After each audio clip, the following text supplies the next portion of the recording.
উত্তরবঙ্গের সাক্ষী হবে। একথা বলে এর আগেও দুটি জনসভায় বলে এসেছি। একথা বলেছি আমি পঞ্চগড়ে, বলেছি দিনাজপুরে, এখন বলছি ঠাকুরগাঁয়ে। উত্তরবঙ্গকে বলা হয় বাংলাদেশের শস্য ভাণ্ডার। বাংলাদেশের 1/3 খাদ্য এখানে উৎপাদন হয়, ফল উৎপাদন হয়, সবজি উৎপাদন হয়। সারা বাংলাদেশকে যারা খাবার সরবরাহ করেন তারা গরিব হতে পারেন না। এই মাটি উর্বর, মানুষ পরিশ্রমী, ধুরন্ধররা তাদেরকে গরিব বানিয়ে রেখেছে। যুগের পর যুগ বৈষম্য করা হয়েছে, ন্যায্য পাওনাটা দেওয়া হয়নি। সরকার এসেছে, সরকার গিয়েছে, নেতা এসেছেন, নেতা গিয়েছেন, হয়তোবা তাদের ব্যক্তিগত কিছু সুযোগ সুবিধা হয়েছে, কিন্তু জনগণের যা হওয়া দরকার ছিল সেটা হয়নি। বলবেন কিছুই হয়নি, না হয়েছে। একেবারে যদি অস্বীকার করা হয়, সত্যকে অস্বীকার করা হবে। কিন্তু দুর্নীতি এবং দুঃশাসনের কারণে যা হওয়ার কথা ছিল তার কিছুই হয়নি। যদি দুর্নীতি আর দুঃশাসন না থাকত তাহলে উত্তরবঙ্গ বাংলাদেশের কৃষি রাজধানীতে পরিণত হত। এখন সেই পুরানা কায়দায় জমিতে অল্প অল্প করে চাষ, হাড় ভাঙা পরিশ্রম, অথচ জামানার যুগ এখন বহু এগিয়ে গেছে। এই কৃষককে যদি সহজ শর্তে বিনা লাভে ঋণ দিয়ে প্রযুক্তি হাতে তুলে দিয়ে তাদেরকে বলা হতো আনন্দের সাথে মাঠে ফসল ফলাও, সেই ফসল এখন যা উৎপাদিত হয় তার কমপক্ষে 3 গুণ উৎপাদন। বলবেন যা উৎপাদন করি তারই তো মূল্য পাই না, 3 গুণ ফলাইলে কি আমরা মূল্য পাবো? হ্যাঁ, আপনারা অবশ্যই মূল্য পাবেন। যদি দেশ ইনসাফের ভিত্তিতে পরিচালিত হয় তাহলে কৃষক তার উৎপাদিত পণ্যের ন্যায্য মূল্য অবশ্যই পাবে। মধ্য সপ্তাহমুখীরা তাদের কপাল নিয়ে খামসি করতে পারবে না। এরপরে এই 3 গুণ ফসল যেটা ফলাবেন সেটা তখন সংরক্ষণের জন্য জায়গায় জায়গায় সংরক্ষণাগার গড়ে তোলা হবে। ফল তাড়াতাড়ি পাকে, শেষ হয়ে যায়, পচে যাওয়ার ভয়ে অল্প মূল্যে আপনারা বিক্রি করে দেন। সেই ফল যখন সংরক্ষণের ব্যবস্থা হবে তখন আর তাড়াহুড়া করতে হবে না, আপনারা ন্যায্য মূল্য পাবেন। আর বাংলাদেশ সারা বছর আপনাদের কাছ থেকে পুষ্টি এবং ফলমূল পাবে ইনশাআল্লাহ।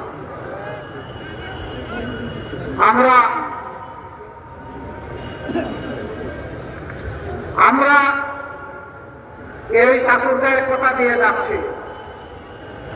আল্লাহ যদি আমাদেরকে নির্বাচিত করে আপনাদের ভোটে, আপনাদের ভালোবাসায়, আপনাদের সমর্থনে সরকার গঠনের সুযোগ দেন, তাহলে বাংলাদেশের সব কয়টি জেলায় 1টি করে মানসম্মত সরকারি মেডিকেল কলেজ গড়ে তোলা হবে ইনশাআল্লাহ। যারা বঞ্চিত হয়েছে সকল সুবিধা থেকে তাদের দুয়ারে আগে চলে যাবে ইনশাআল্লাহ আগামীর উন্নয়ন। আমরা বৈষম্য করবো না, আমরা আল্লাহকে ভয় করব। আল্লাহকে ভয় করার কারণে বঞ্চিত মানুষগুলোর অধিকার প্রথমে তাদের হাতে তুলে দেওয়া হবে। ঠাকুরগাঁওবাসী, এর আগে দফায় দফায় আপনারা অনেককেই আপনাদের মূল্যবান ভোট, ভালোবাসা, সমর্থন দিয়েছেন। এবার বাংলাদেশ জামাতে ইসলামীকে নয়, এবার এই দেশের মুক্তি পাগল মানুষের 10 দলের একটা ঠিকানা, সেই ঠিকানাকে আপনারা ভোট দেবেন। আমরা একা বাংলাদেশ করতে পারবো না। আমরা মনে করি ঐক্যবদ্ধ জাতিকে ঐক্যবদ্ধ করেই বাংলাদেশ করতে হবে ইনশাআল্লাহ। আমরা ঘোষণা করেছি আল্লাহ আমাদেরকে কামিয়াবি দিলে, সফলতা দিলে আমরা কাউকে বাদ দিব না। আমরা সবাইকে বলবো আসেন মিলেমিশে আমরা বাংলাদেশ গড়ে তুলি। 3টা শর্ত শুধু মেনে নিতে হবে। নাম্বার 1, কোন দুর্নীতি নিজে করবেন না এবং কোন দুর্নীতিবাজকে বগলের নিচে আশ্রয় দেবেন না। নাম্বার 2, গরিব ধনী সকলের জন্য, নারী পুরুষ সকলের জন্য, সকল ধর্ম সকল বর্ণের মানুষের জন্য ন্যায় বিচার নিশ্চিত করা হবে এবং সেই বিচার হবে সকলের জন্য সমান। সেই বিচারে কেউ রাজনৈতিকবিদ হিসাবে হস্তক্ষেপ করতে পারবেন না। বিচার বিভাগ হবে সম্পূর্ণ স্বাধীন, আর বিচার হবে ন্যায়ের ভিত্তিতে, কোনো বেহিসাবে বিচার আর বিকিনি হবে না। এইটা মেনে নিতে হবে। 3 নম্বর, 54 বছরের বস্তা বসা রাজনীতি, যেটা দুঃশাসন আর দুর্নীতিতে দেশকে ডুবাইয়ে ফেলেছে, চাঁদাবাজদের রমরমা ব্যবসা আর জনগণের যান যাওয়ার উপক্রম, এই সব কিছু বদলাতে হলে, বৈষম্য বদলাতে হলে, অঞ্চলে অঞ্চলে বৈষম্য, ব্যক্তিতে ব্যক্তিতে বৈষম্য, পরিবারে পরিবারে বৈষম্য, গোষ্ঠীতে গোষ্ঠীতে বৈষম্য, দলে দলে বৈষম্য, সকল বৈষম্যের আমরা কবর রচনা করতে চাই। এই জন্য প্রয়োজন সংস্কারের সকল প্রস্তাব গণভোটে দেওয়া হয়েছে, সেই গণভোটে হা দিয়ে গণভোটকে পাশ করে দেওয়া।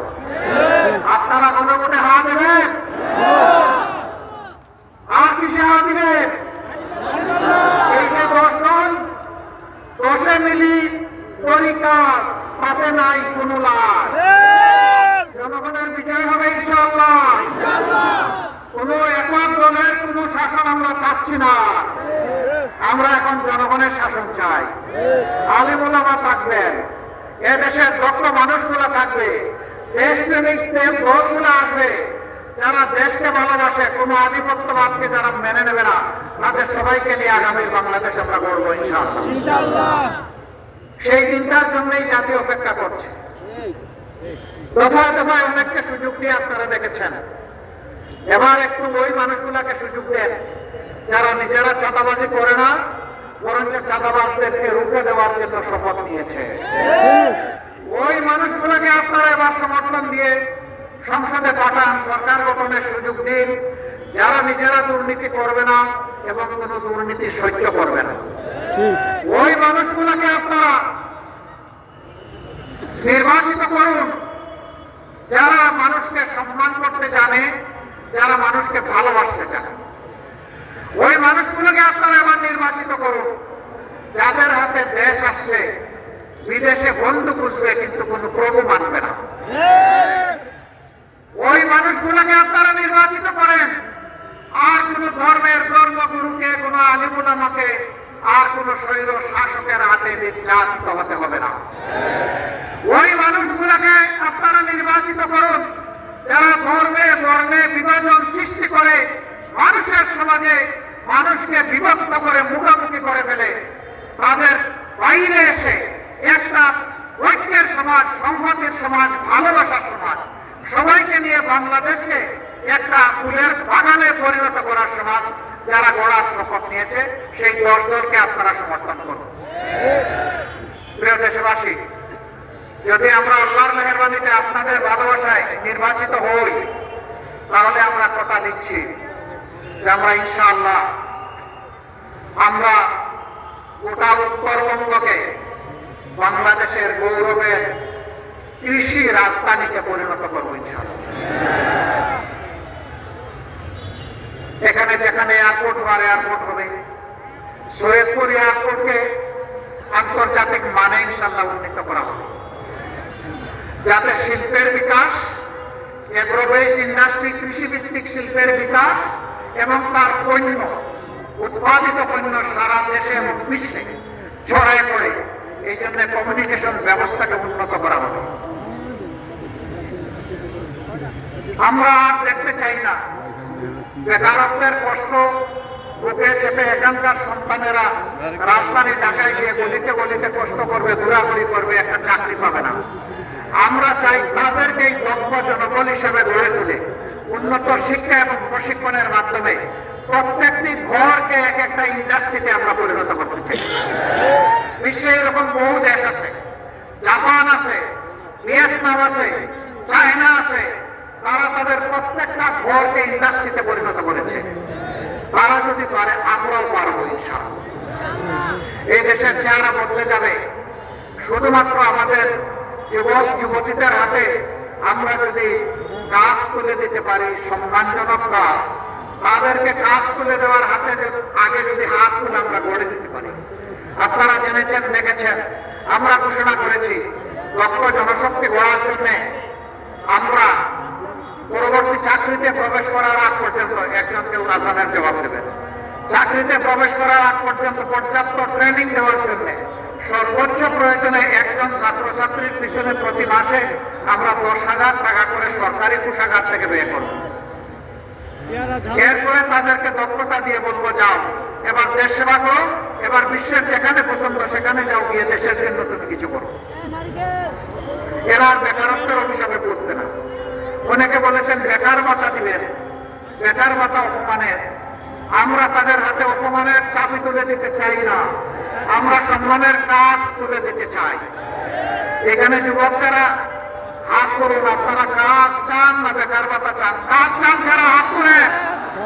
আলহামদুলিল্লাহ, সবাই কাজ চায়, একজনে বেকার ভাতা চায়। আমরা ওই কাজটিকে বেকার বানাতে চাই। সম্মানিত ঠাকুরগাঁওবাসী, কথা আমি শেষ করব। এখানে 3টা নির্বাচনী আসন আছে। আমি আগেও বলেছি, দফায় দফায় অনেককে অনেক সুযোগ দিয়েছেন। আপনাদের এই ভাইগুলাকে এবার একটা সুযোগ দেন। আপনারা দিতে রাজি আছেন? আপনারা এই প্রয়োজনে দিলে হয়ে যাবে। প্রত্যেকটি ঘরকে জাগিয়ে তুলতে হবে ইনশাআল্লাহ, মা বোনদেরকে জাগিয়ে তুলতে হবে। আমরা নারী পুরুষ সবাই মিলে আমাদের স্বপ্নের প্রত্যাশার বাংলাদেশ গড়ব ইনশাআল্লাহ। আমরা সেই aspiring Bangladesh of the year, যুবকদের আকাঙ্ক্ষার বাংলাদেশ আমরা গড়ব। মায়েদের জন্য নিরাপদ বাসস্থান, যাতায়াত, কর্মস্থল আমরা নিশ্চিত করবো ইনশাআল্লাহ। তারা গর্বের সম্মানের সাথে তারা এদেশকে সেবা করবেন, তারা অবদান রাখবেন সকল উন্নয়নমূলক কর্মকাণ্ডে। আমরা সবাই মিলে হাতে হাত মিলিয়ে ইনশাআল্লাহ আমরা দেশ করব। আমরা কোনো বিভাজন সৃষ্টি করতে চাই না। আমি আগেই বলেছি, 3 শর্তে যারা রাজি হবেন, এটি বাংলাদেশ জামাত ইসলামের শর্ত না, এটি জনগণের কলিজা শর্ত। এদেশের মানুষ এগুলাই চায়, এর বাইরে কিছুই দেখতে চায় না। আসুন আমরা সেই মানুষগুলোকে আপনাদের হাতে তুলে দিই, যাদেরকে নিয়ে আগামী দিনে আপনারা কাজ করবেন, সংসদে পাঠাবেন। আপনাদের সেবক হয়ে কাজ করবে, মালিক হয়ে নয়। সৎ হয়ে কাজ করবে, চুর হয়ে নয়। আপনাদের সম্পদের পাহারাদার হবে, চৌকিদার হবে, সম্পদের মালিকে পরিণত হবে না ইনশাআল্লাহ। এই ঠাকুরগাঁও 1 থেকে আমরা যাকে দাড়িপাল্লা হাতে দিয়েছি, আপনাদের সকলের প্রিয়, আমাদের সকলের স্নেহের মজলুম ছাত্র জননেতা, যাকে খুন করার পরিকল্পনা করেছিল, আল্লাহ তাকে বাঁচিয়ে রেখেছেন। রাখে আল্লাহ, মারে কে? এখন আমরা দেখতে চাই এই লোকটাকে আপনারা সুযোগ দিয়ে সংসদে পাঠাবেন এবং সে আপনাদের জন্য দিন রাত কাজ করে যাবে। আপনারা কি রাজি আছেন? আলহামদুলিল্লাহ।